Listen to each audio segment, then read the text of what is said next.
तो जितेंद्र आव्हाड को आपने सुना। इस वक्त एक और बड़ी खबर आपको बता दें, महाराष्ट्र से सामने आ रही है। एनसीपी के पदाधिकारियों से शपथ पत्र लिया जाएगा। पदाधिकारियों को बैठक में शपथ पत्र लाने का आदेश दिया है।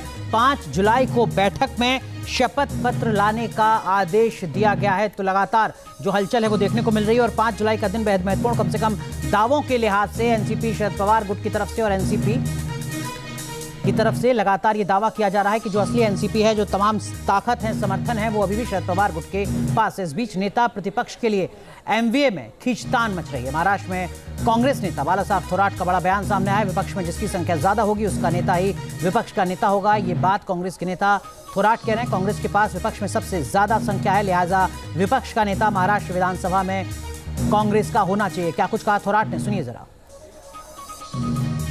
विपक्ष का नेता जो है वो उन्होंने तय किया है एनसीपी ने, क्या उनके पास ये अधिकार है? नहीं, ऐसा नेता तय नहीं वो कर सकते, वो गट नेता तय कर सकते हैं या प्रतुत तय कर सकते हैं।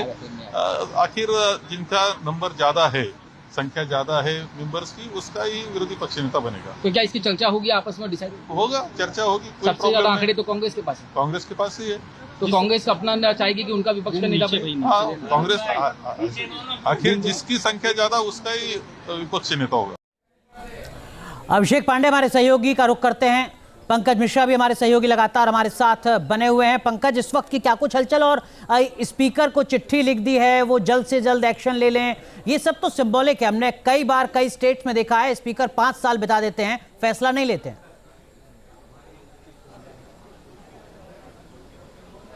जी बिल्कुल सही कहा अनुराग आपने कि स्पीकर को चिट्ठी लिखने के बाद स्पीकर जो है वो काफ़ी वक्त लगा देते हैं और फैसला नहीं लेते।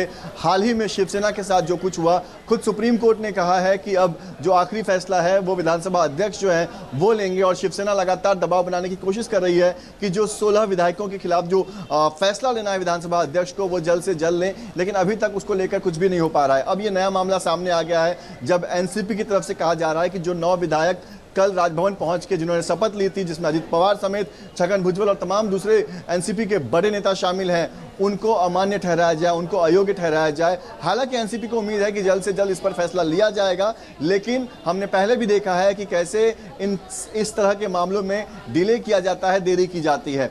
वहीं अब इंतजार है 3:30 बजे का, जब अजित पवार इस पूरे मामले पे प्रेस कॉन्फ्रेंस करेंगे। क्योंकि ठीक है पंकज, माफ कीजिए आपको रोक रहा हूं, आप बने रहिए हमारे साथ। तो लगातार तस्वीर किस तरीके से बदली है सियासी